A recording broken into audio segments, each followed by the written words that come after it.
بسم اللہ الرحمن الرحیم۔ السلام علیکم دوستو۔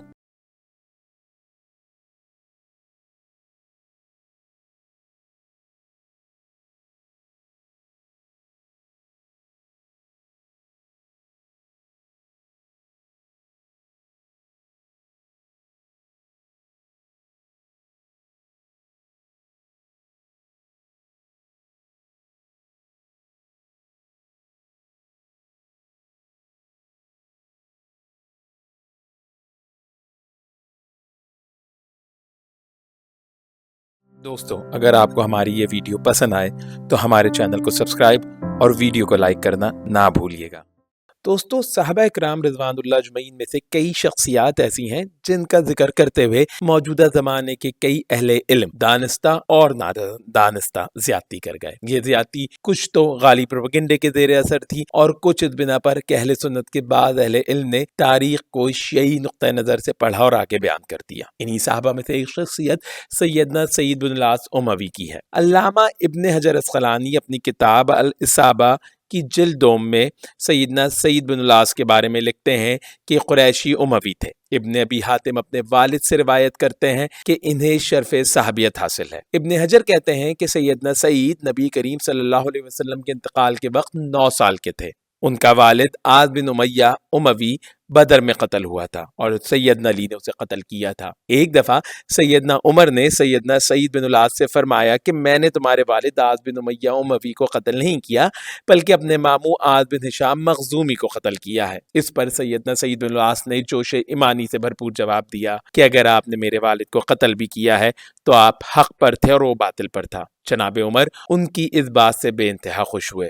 سیدنا سعید قریش کے فصیح ترین اشخاص میں سے تھے، اسی لیے سیدنا عثمان نے انہیں کتابت قرآن کے لیے منتخب لوگوں میں شامل کیا تھا۔ ابن ابی داؤد کا قول ہے کہ قرآن کی عربیت کا مدار سیدنا سعید بن العاص کی زبان پر تھا کیونکہ ان کا لب و لہجہ نبی کریم صلی اللہ علیہ وسلم کے مشابہ تھا۔ کچھ عرصے سیدنا سعید کوفہ کے والی رہے۔ طبرستان کی جنگ کی کمان بھی ان کے سپرد تھی اور جنگ میں فتح مند بھی ہوئے۔ اسی طرح غزوہ جرجان میں بھی شامل تھے۔ سیدنا حذیفہ اور دیگر کابر صحابہ ان کے لشکر میں تھے۔ سیدنا معاویہ نے ان کو مدینے کا والی مقرر کیا تھا۔ حدیث کے راوی بھی ہیں۔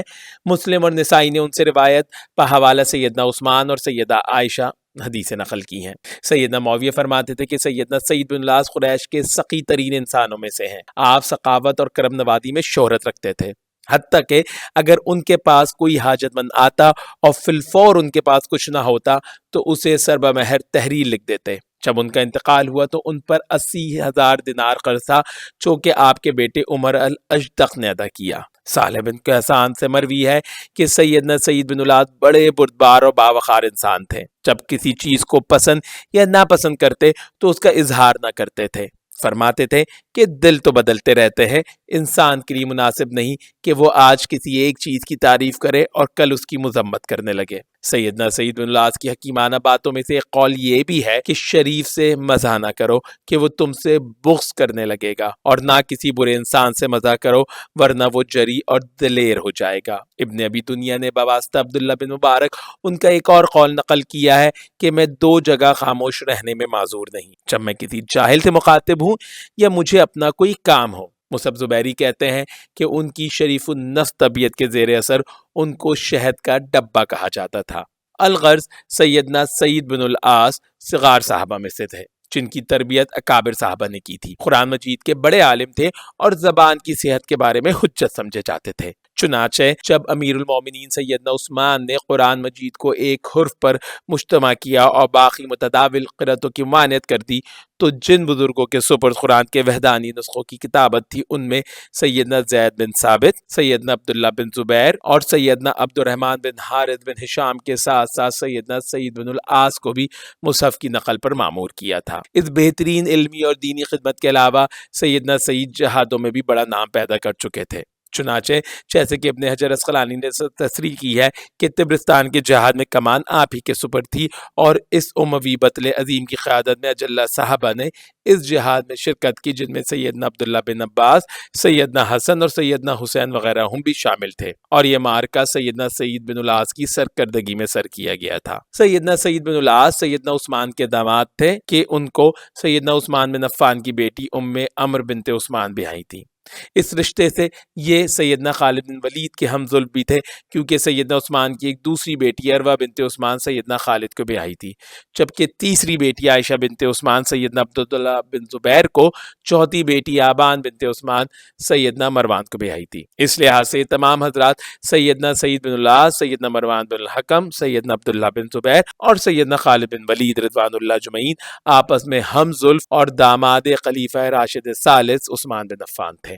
اسی طرح سیدنا سعید بن العاص عشرہ مبشرہ سیدنا طلحہ بن عبید اللہ اور سیدنا زبیر بن العوام کے سمدھی بھی تھے، کیونکہ سیدنا طلحہ کی بیٹی الصعبہ بنت طلحہ کی شادی سیدنا سعید کے بیٹے انبسہ بن سعید بن العاص سے ہوئی تھی، جبکہ ان کے دوسرے بیٹے عمر بن سعید کی شادی سیدنا زبیر کی بیٹی سودا بنت زبیر سے ہوئی تھی۔ علامہ ابن کثیر نے البدایہ والنہایہ میں آپ کا سال وفات 57 ہجری لکھا ہے، اور اسی کے ذیل میں بڑی تختی کے 3 صفحات میں آپ کا تذکرہ نقل کیا ہے۔ ابن کثیر لکھتے ہیں کہ آپ قریش کے معروف سخی لوگوں اور سادات مسلمین میں سے تھے، جن کی پرورش سیدنا عثمان کے ہاتھوں ہوئی تھی۔ سیدنا عمر آپ کو بہت پسند کرتے تھے اور انہوں نے آپ کو عراق کا گورنر مقرر کیا تھا۔ ابن کثیر مزید لکھتے ہیں کہ سعید بن العاص کی داڑھی رسول اللہ صلی اللہ علیہ وآلہ وسلم کے مشابہ تھی۔ انہوں نے تبرستان کو فتح کیا، اور جب آذربائیجان کے لوگوں نے بغاوت کی تو انہوں نے اس بغاوت کو بھی نہایت احسن طریقے سے کو شمالی کر کے آذربائیجان کو اسلامی حکومت کے زیر اقتدار کیا۔ سیدنا عثمان کی شہادت کے بعد مشاجرات کے باب میں وہ غیر جانبدار رہے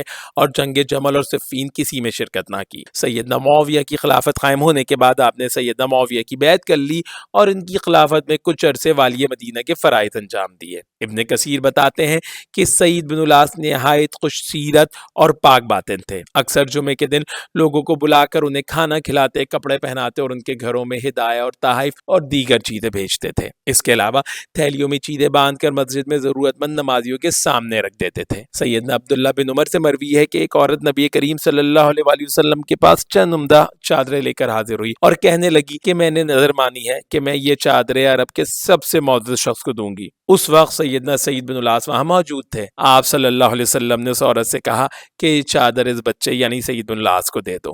مشہور شاعر فرزدق کا شعر سیدنا سعید بن العاص کے بارے ہی میں ہے کہ جب زمانے کی سختی اور مصیبتیں بڑھتی ہیں تو قریش کے فیاض اور سخی لوگوں کو تو سعید کی طرف دیکھتے ہوئے یوں دیکھے گا گویا وہ چاند کو دیکھ رہے ہوں۔ علامہ ابو جعفر محمد بن حبیب البغدادی نے اپنی کتاب المحبر میں عہد اسلام کے فیاض لوگوں کی سرخی قائم کر کے جہاں بنو ہاشم میں سے عبید اللہ بن عباس بن عبد المطلب، الصف عبداللہ اصغر بن علی بن عبداللہ بن عباس، محمد بن جعفر بن عبید اللہ بن عباس اور عبداللہ بن جعفر کا ذکر کیا ہے، وہیں بنو امیہ میں سے سعید بن العاص اور عبداللہ بن عامر بن قریظ اموی کا بھی ذکر کر کے ان کی ثقافت کے قصے لکھے ہیں۔ ابن کثیر نے سیدنا سعید بن العاص کی ثقافت کی کئی رقت آمیز اور قابل رش واقعات نقل کیے ہیں۔ ابن کثیر لکھتے ہیں کہ ایک دفعہ سیدنا سعید بن العاص نے ایک شخص سے پانی مانگ کر پیا۔ کچھ عرصے بعد انہوں نے دیکھا کہ وہ شخص اپنے گھر کو بیچ رہا ہے۔ سعید بن العاص نے اس سے گھر کے فروخت کرنے کی وجہ دریافت کی تو اس نے بتایا کہ اس پر 4000 دینار کا قرض چڑھ گیا ہے، جس کے ادا کرنے کے لیے وہ اپنا گھر فروخت کرنے پر مجبور ہے۔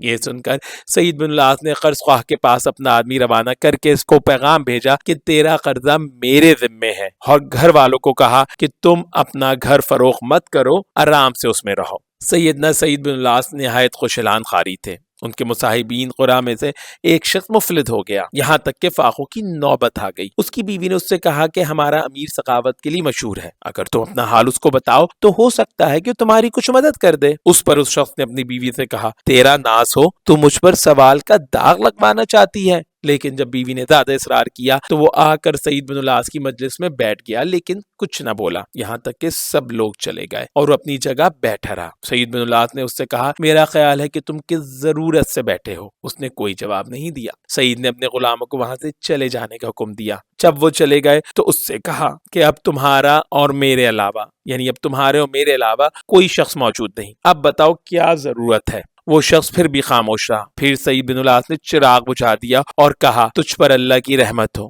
اب تو مجھے نہیں دیکھ رہا ہے، اب اپنی ضرورت بتاؤ۔ اس نے کہا، اللہ امیر کو سلامت رکھے، ہمیں فاقہ اور احتیاج دے تنگ کر دیا ہے، یہی میں کہنا چاہ رہا تھا لیکن مجھے شرم آ رہی تھی۔ سعید بن العاص نے کہا، صبح میرے وکیل سے مل لینا۔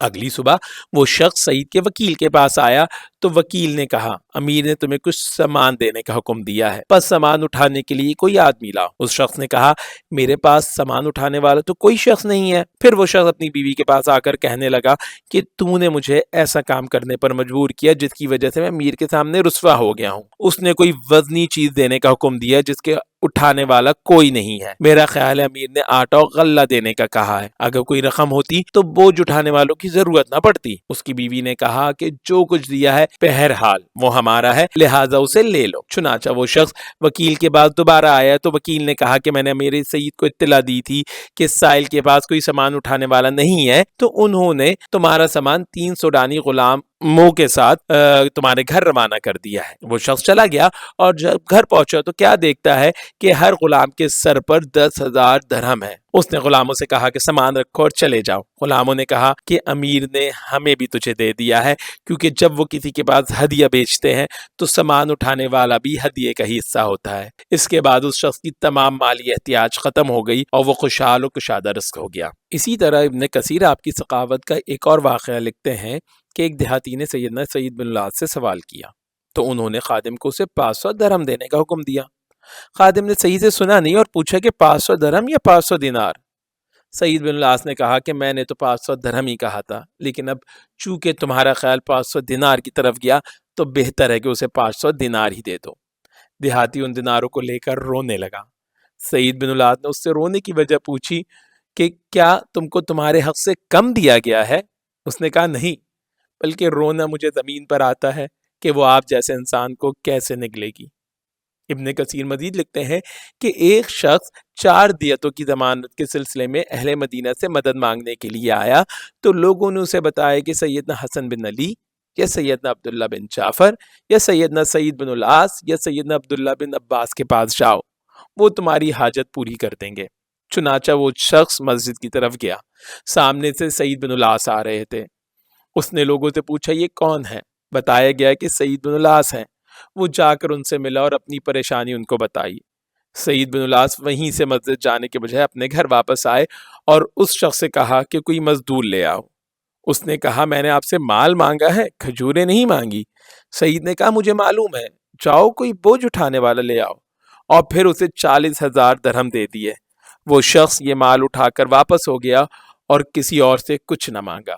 جب سعید بن العاص کوفہ کی عمارت پر فائز تھے تو ایک عابدہ عورت ان کے پاس اپنی حاجت لے کر حاضر ہوئی، جسے انہوں نے فی الفور پورا کر دیا اور اس عورت کے ساتھ نہایت عزت و اکرام سے پیش آئے۔ اس پر وہ عورت سعید بن العاص سے مخاطب ہو کر بولی کہ آپ کے احسانات کا بوجھ ہمیشہ شرفا کی گردنوں پر رہے گا۔ جب اللہ تعالیٰ کسی شریف انسان سے اپنی کوئی نعمت زائل کر دیتا ہے تو آپ کو اس نعمت کے لوٹانے کا سبب بنا دیتا ہے۔ عبد الملک بن عمیر قبیصہ بن جابر سے روایت کرتے ہیں کہ ایک دفعہ زیاد بن ابی سفیان نے مجھے سیدنا معاویہ کے پاس کسی کام سے بھیجا۔ جب میں اپنے کام سے فارغ ہوا تو میں نے سیدنا معاویہ سے پوچھا کہ امیر المومنین، آپ کے بعد یہ معاملہ یعنی امر خلافت کس کے ہاتھ میں ہوگا؟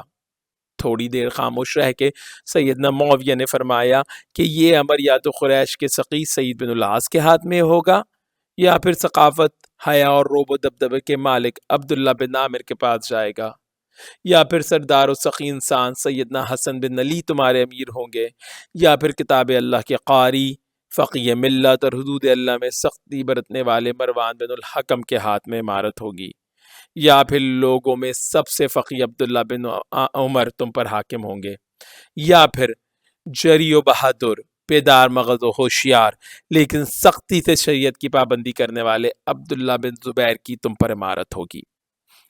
جب سیدنا سعید بن العاص کا انتقال ہونے لگا تو انہوں نے اپنے بیٹوں کو بلا کر وصیت کی کہ میرے بعد میرے اصحاب کو میری کمی محسوس نہ ہونے دینا اور ان کی ضرورتوں کا ویسے ہی خیال رکھتا جیسے میں نے رکھا ہے، اور ان کو وہی چیزیں دینا جو میں انہیں دیا کرتا تھا۔